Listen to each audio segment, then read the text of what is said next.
Okay, welcome to Chapter 8. Chapter 8 is all on graphs still. And now we're going to start talking about directed graphs. So section 8.2 is on directed graphs, and shorthand they like to call these digraphs. So I'm going to start out with an easy example. He or she loves me, he or she loves me not. You know the little petal game where you sit there with a flower. He loves me not. He loves me not. So we want to represent the interest or lack thereof between B, which represents a boy, and G, which represents a girl in a graph. So, how many different ways can this go? Well, you can have boy likes girl, but girl doesn't like boy back. So, boy likes girl. The girl can like the boy. So G likes B.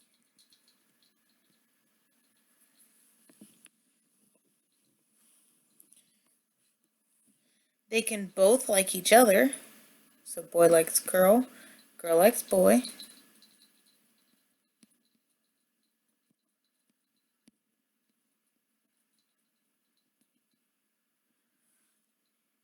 Or finally, neither likes either one.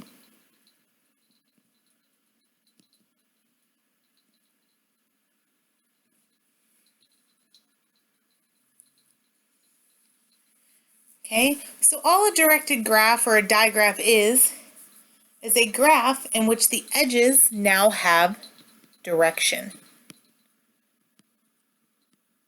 Notice I put arrows on the ends of my graphs.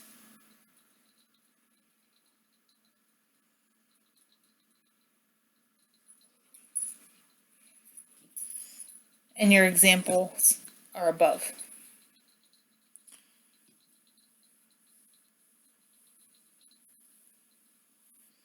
So your example is who likes who.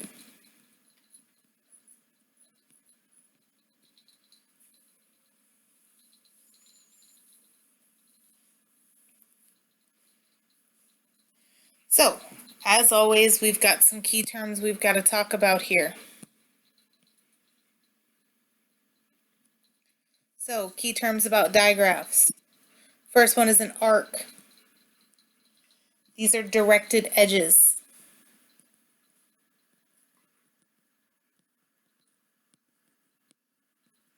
Or in other words, your arrows.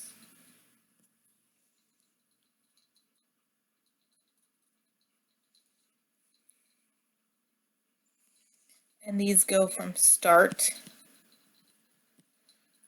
to end.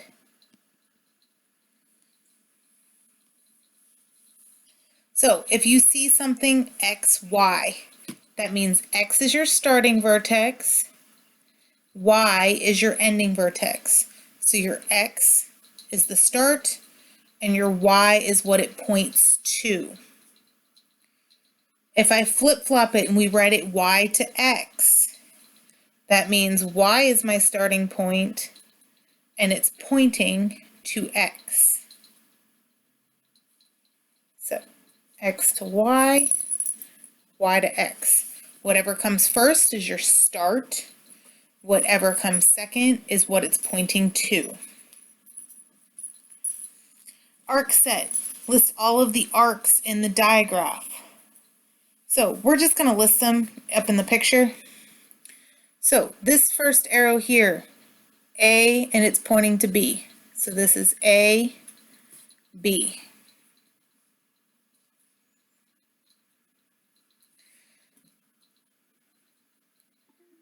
This one here is pointing up. So this is going to be C, B.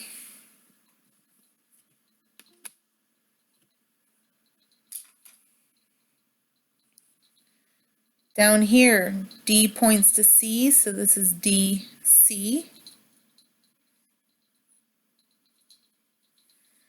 B points to D, so this is B, D. A points to D, so this is AD. E points to A, so this is EA. D points to E, so this is DE.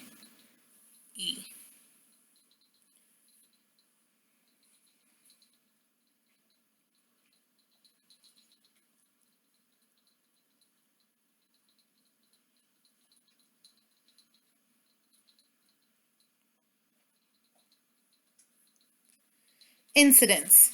This is just another fancy term for what's going to what. So, whenever they say A is incident to B, this means A is my start, B is my finish. So it's start, incident to your end.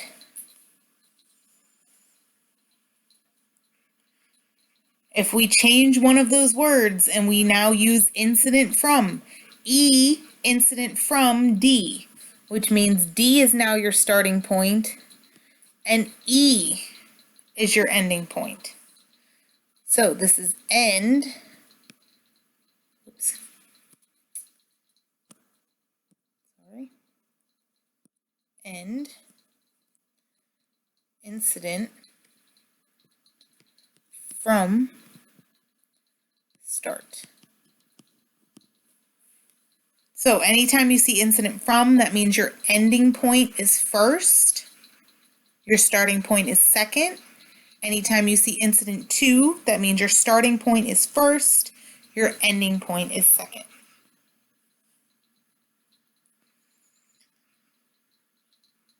Okay, we also have adjacent arcs. This just means when the starting vertex of one arc is the ending vertex of the other. So, some examples from the picture. Let me go back to this picture here. Switch colors too, so you can see what I mean. Okay, AB, BD are adjacent arcs. AD, DE are adjacent arcs.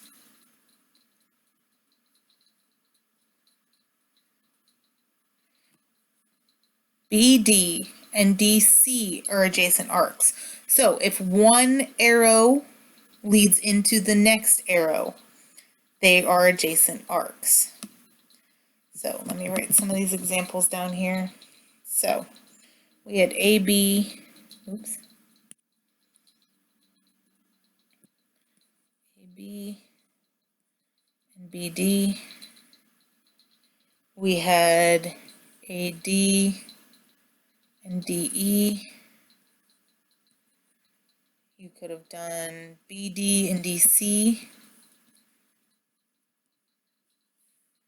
Okay, all of these are examples of adjacent arcs. We still have paths and circuits in this chapter. Path is just a sequence of adjacent arcs between initial starting vertex and the final ending vertex, and no arc appears more than once.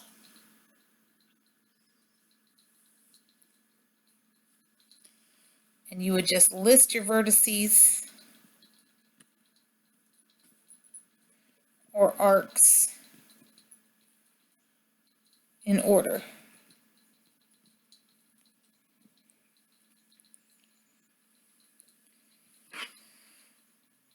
And they've also changed the word circuit in this one with the digraphs. Circuit in a graph is now called a cycle.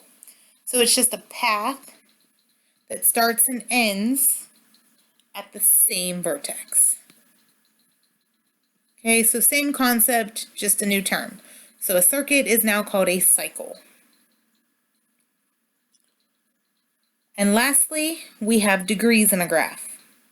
We have an out degree of vertex. This is the number of arcs in which the vertex is the start Okay, so we're looking at all the starting vertex. So if they list these in an arc set, your vertex is listed first.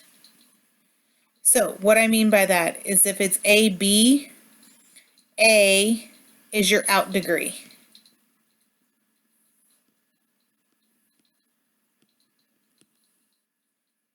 So A is your out.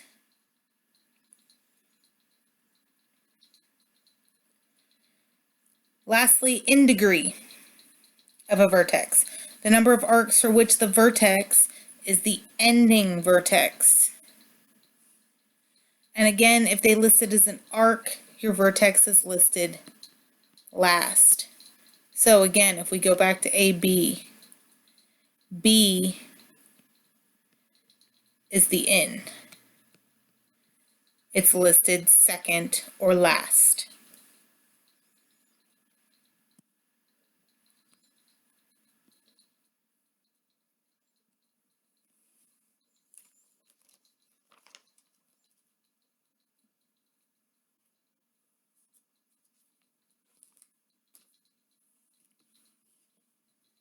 Take a look at some examples.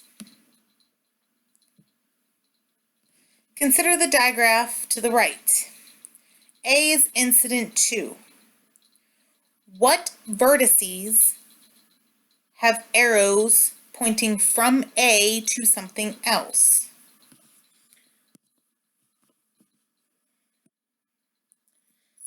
So A is incident 2, B. A is incident 2, D. A is incident 2, C.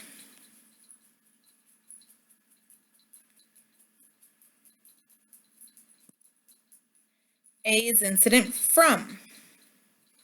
So what is pointing to A? Hold on. What is A pointing to?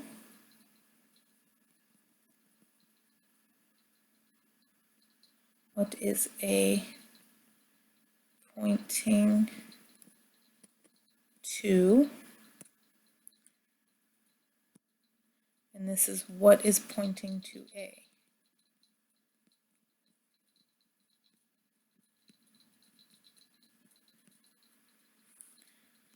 C points to A, and E points to A.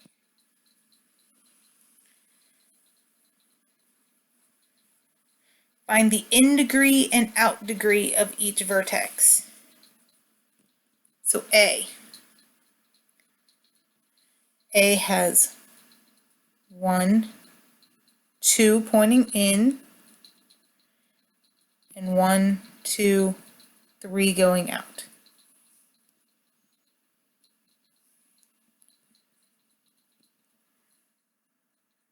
B has 1 going in, 1 line going out.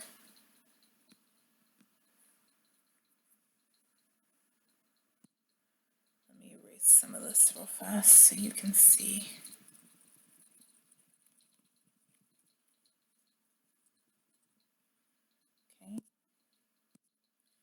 Okay. C has 1 going in and 1, 2, 3 going out. D has 1, 2, 3, 4 going in and none coming out. And E has 1 going in and 2 going out.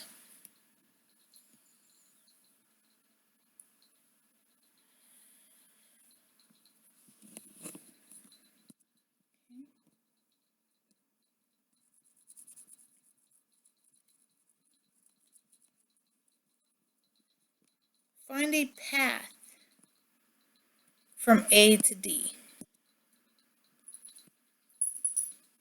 It doesn't give us a length, so it can be any length we want. So there are several. I've got a path that literally just goes A to D.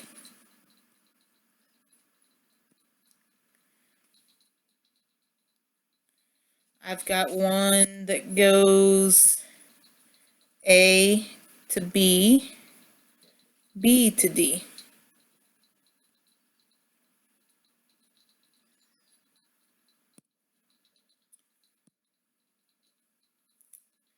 I have one that goes A to C, C to D.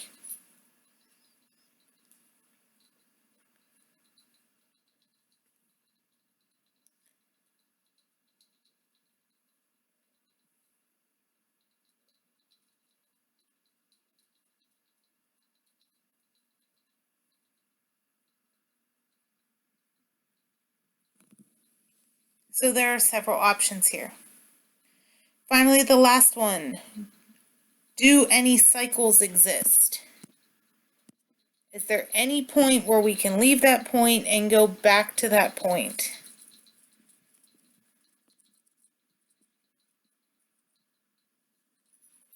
The easiest one I've found is A to C, C to A.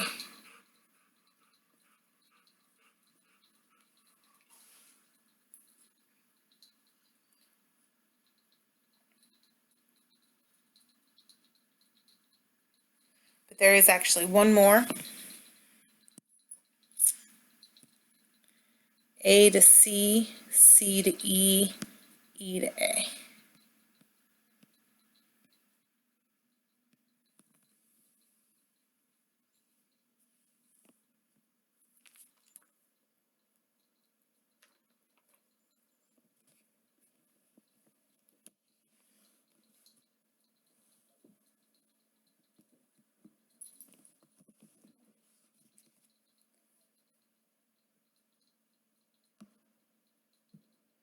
Okay, example number 2.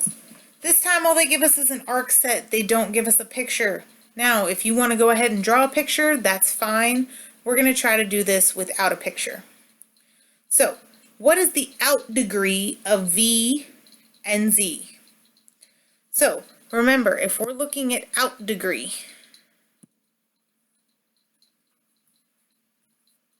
V and Z have to come first.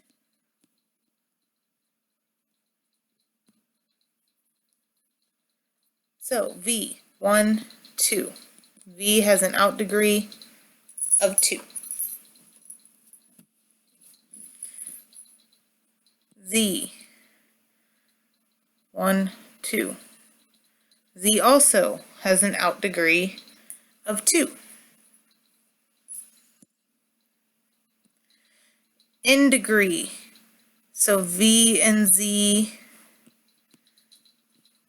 come last.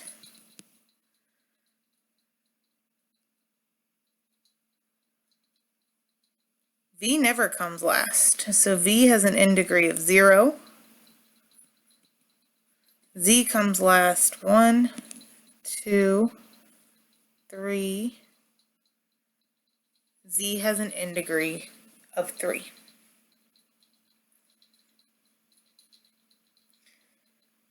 Okay. Where do these come up in the real world? 1, traffic flow. Intersections are your vertices, and your arcs are the direction the traffic goes. Remember, we've got one-way streets, two-way streets. Telephone traffic, incoming and outgoing calls. Who's being called and who's doing the calling. Example 3, tournaments. Your vertices are your teams, and your arcs represent the direction or the outcome, who wins versus who loses. And your organization flowcharts, ideas that lead into another. I know you've done flowcharts in other classes. Okay. The last thing we're going to look at in this section before we move on to section 8.1 is a project digraph. Overall visual representation of tasks, where we have prerequisites and what has to flow into something else, and what can be started immediately, what has to wait on something else to be finished. So, here's some examples. And you are going to see one of these on your test, so please pay attention. Draw a project digraph described in the tables. Okay, Something you have to remember about project digraphs: must have a start and end. Must have start and end. Okay. So here's my start.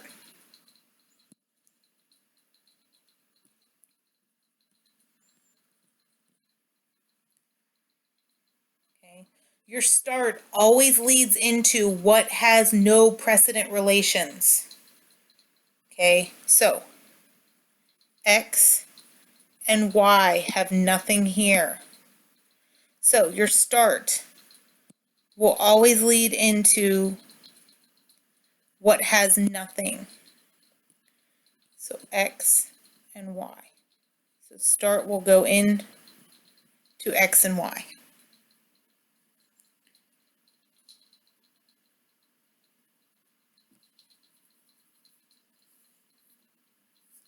And from there, we start to assign the rest of our tasks. So our next task is task U. Okay. And I need a V and a W. So we need a U and a V and a W. So U, X leads into U. So X has an arrow that goes to U. Y leads into U. So Y has an arrow that goes to U. Y also leads into V. So Y has an arrow that goes to V. And X leads into W. So X has an arrow that leads into W. Remember, I said we must have a start and an ending point. So the end of my graph, there's got to be an end. The points that have nothing coming out of them. So the points that lead nowhere.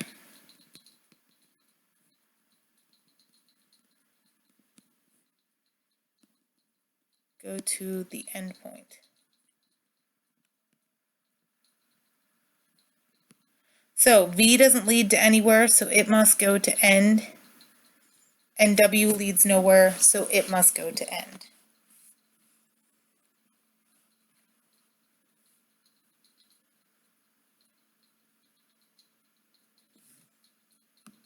Okay.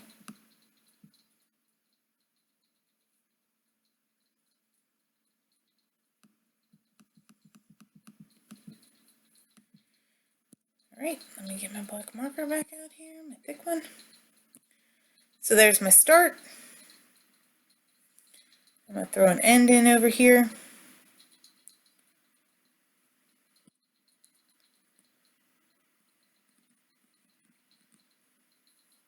Okay. Start this time is going to lead into 3 different points, B, D, and E. B, D, E.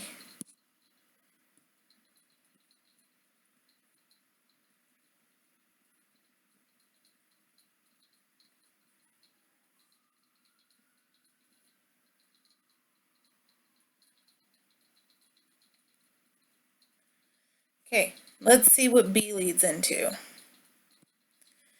B is going to lead into point, whoops, looks like point C, F, and G. So C, F, G. C, F, G. B goes to C. I cross them out as I go or circle them, however you want to do it. B leads into F, and B leads into G. Okay, where does D go? D leads into G. And where does E go? E leads into C.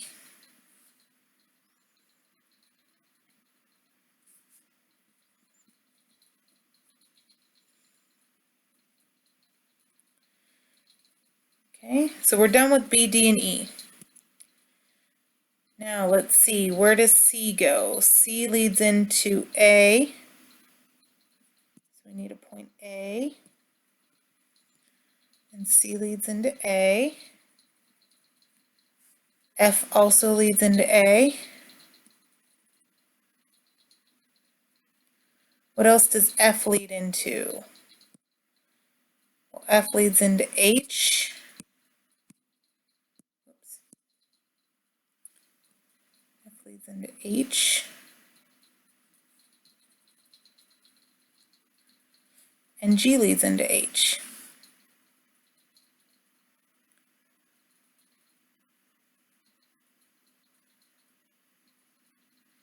H and A are the only ones that don't lead into anything.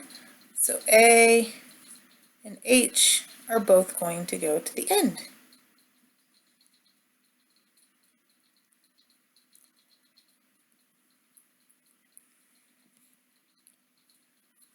Okay.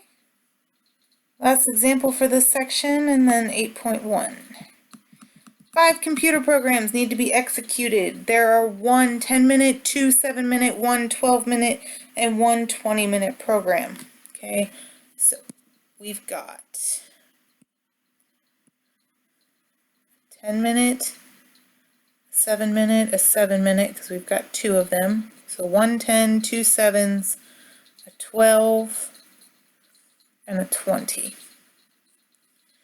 The 20-minute program requires both 7-minute programs to be finished before starting. So,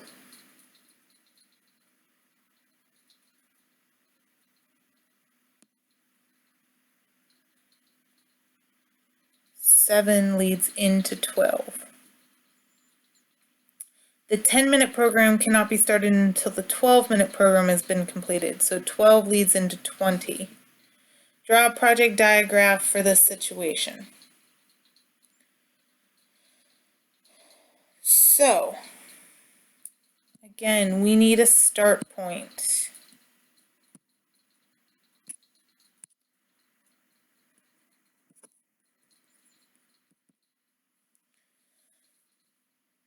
Okay, so your 12-minute program had a prerequisite.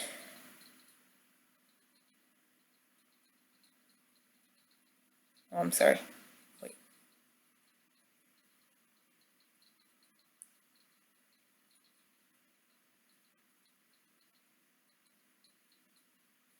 Let me back that up here for a second. I think I just talked a little crazy. Okay, so wait. It says the 20-minute program requires both 7 minutes to be started. So this has a prerequisite. Your 7 is your prerequisite. Your 10-minute program cannot be started until the 12-minute program has been completed. So your 10-minute program has a prerequisite, and that's your 12-minute. I think my arrows were pointing wrong. I'm sorry, I apologize. So the only ones that don't have a prerequisite are 7, 7, and 12. So those can all be started right off the bat. So we've got 7, 7, and 12. So 7, 7, 12. Okay. The 20-minute program requires both 7 minutes to be finished before starting. So these both will lead in to my 20-minute program.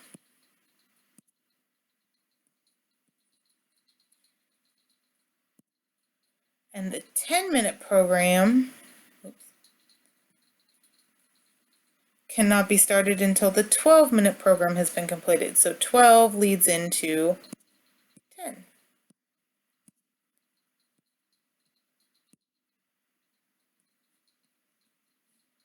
These two don't have anything, so these are going to go to your ending point. The one on your test is going to be one like the first two examples that we did with the tasks listed on the left and the relations listed on the right.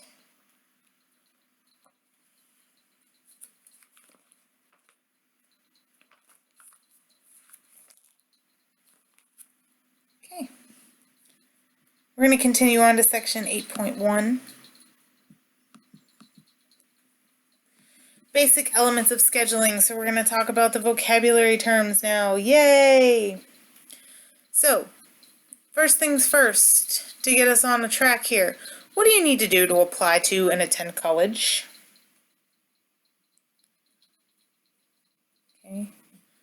So think about it. There's a lot of things that have to happen here. One, you've got to take the SAT or the ACT.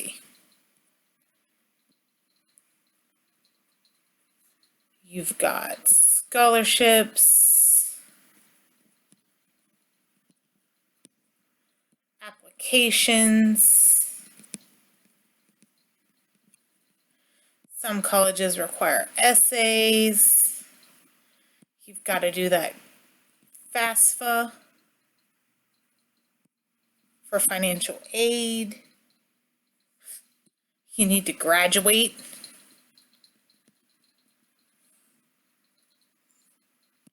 You need a transcript.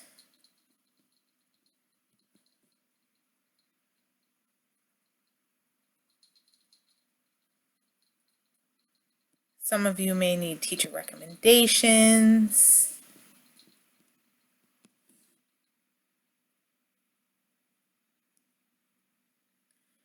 Physical. Okay, so a lot of things have to happen before you can actually apply to and attend college. So think about it. When you're applying for or going to attend college, can you do all of these tasks at once? Think about who can do them. How long does each thing take? Okay, you've got to have a process of how these things happen. Remember, before you graduate, you've got to pass freshman year. You've got to pass sophomore year, junior year, senior year. Okay, so things take time and different amounts of time. Things have to be done before you can do other things. That's what this whole chapter is on. So, issues of scheduling in real life. Different tasks need to be completed at different times based on requirements, and sometimes you only have specific people that can complete a task. Okay? Think about it. In order to pass your test, you have to take your test. I can't take it for you. You have to complete it. So, we will simplify the concept of scheduling based on the given basic elements below.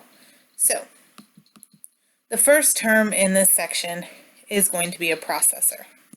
What is a processor? Well, a processor is the workers. Who does the job? Who does the task?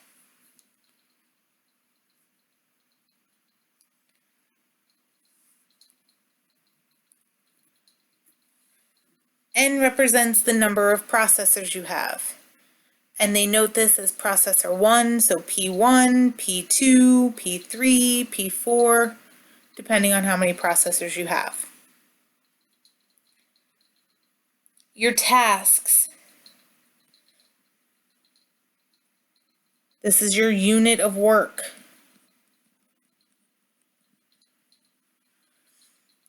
Okay, your key here though is cannot be broken up into smaller amounts of parts. Okay, so if your application is going to take 2 hours to do, you can't do 1 hour of it and somebody else does 1 hour of it. Once you start a task, you have to complete it. You can't split it up between different people.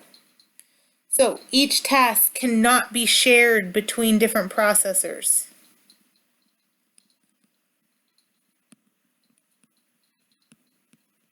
Once you start on something, you have to see it from beginning to end. Capital letters are going to represent tasks. So they're going to call it task A, task B, task C, task D, so on and so forth.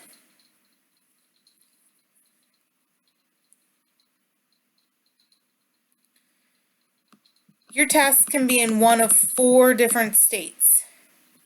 Okay, your first one is completed. So this just means your processor has started and finished.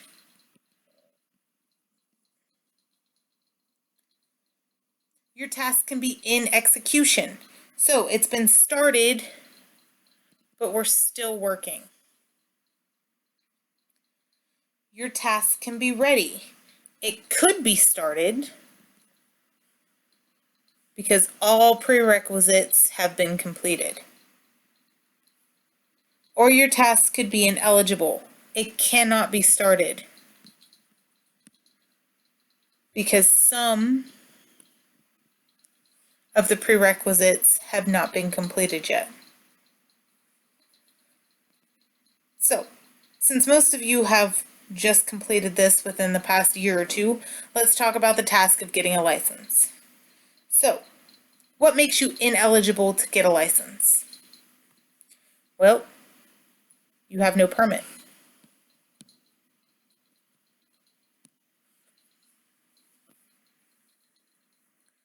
Or you're under 15. You know, because there's an age requirement. You can't have a license before a certain age.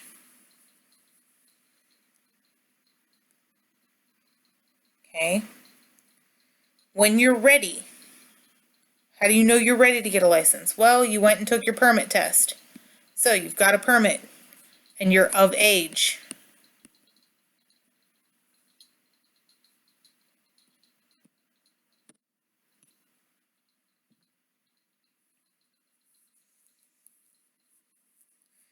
In execution. When you're in execution, you're taking your license test.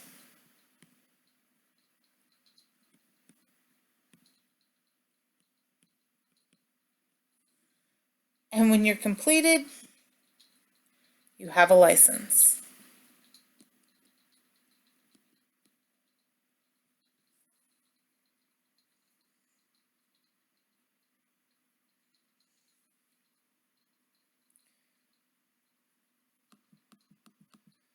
Okay, let's do one more example. Let's talk about, let's see. Let's do baking a cake.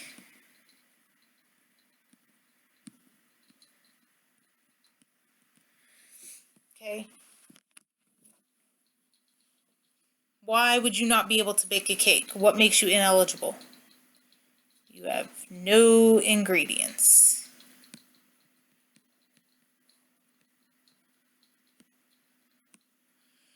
When are you ready to bake your cake? Well, you've got to mix everything.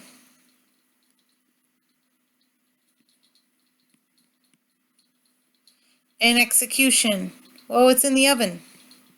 It's baking.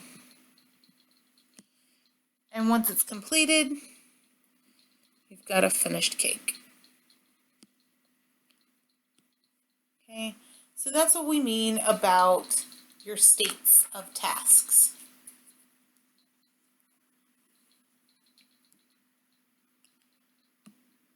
Okay. Processing times. The amount of time without interruption required by one processor to execute a given task. So we assume a couple of things. I know they tell you not to assume, but we have to assume. First thing we have to assume is this is versatile, which means any processor. Oops.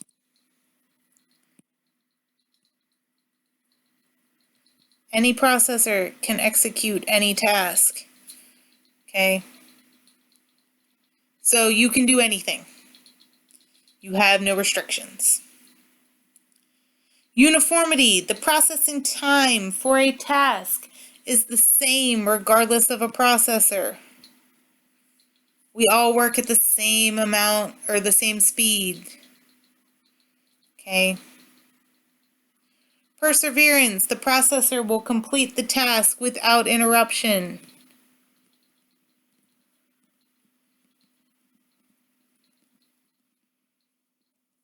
once it's been started. So you're not taking breaks, you're not taking lunches, you're not taking phone calls, etc. And when we write this, task X has a processing time of n units. So X represents the task that you're working on. The number that comes in the parentheses right after it is how long it takes to do it. Units can be in seconds, minutes, hours, days, any measurement of time. They usually don't tell you whether it's hours or whatever. They usually just give you the number. Make up what you want. It's fine. Okay. Precedent relations. Formal restrictions on the order tasks can be executed. So these are prerequisites.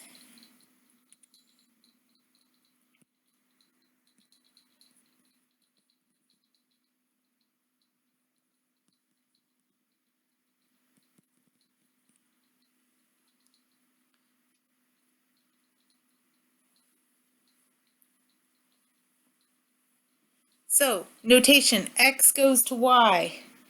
Task X precedes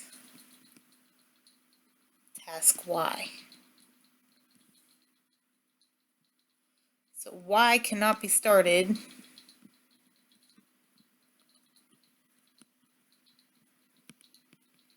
until X is finished.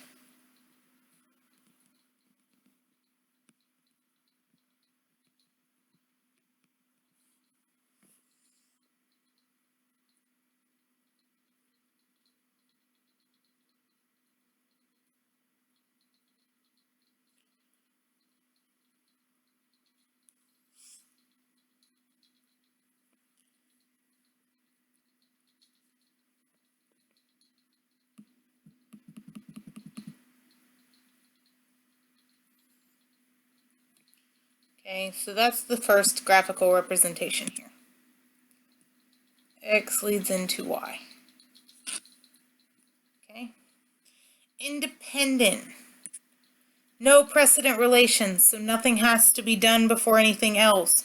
That's just represented by no arrows at all. Either task can be started.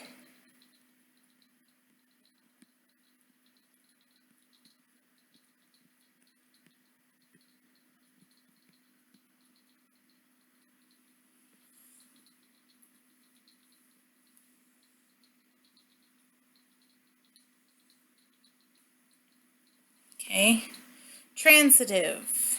Let me switch colors here. If X leads to Y and Y leads to Z, then X also has to be done before Z can be started.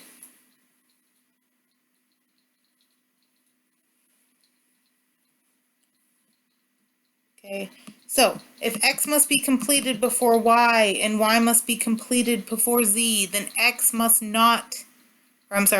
be completed before Z. Okay, that's what that's saying. And finally, you might have a cycle where X has to be done before Y. I didn't want a big. So X leads into Y, Y leads into W, W leads into Z, and Z leads into X. And it's just a vicious cycle where it repeats over and over and over again. An example would be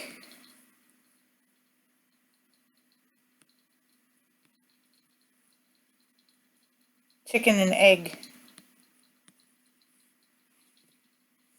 So the egg gets hatched, the egg has to incubate, the egg gets laid, the egg has to incubate, the egg hatches, you get a chicken. Well, then it's a vicious cycle all over again. The chicken lays another egg, the egg gets incubated, the egg hatches, the egg gives you a chicken, so on and so forth. It just repeats and repeats and repeats. Okay. Your homework for tonight then was at the bottom of the first section, page 301 through 302, numbers 2 2, 4, 5, 9, 11, 15, and 16. I will see you back here tomorrow for section 8.7.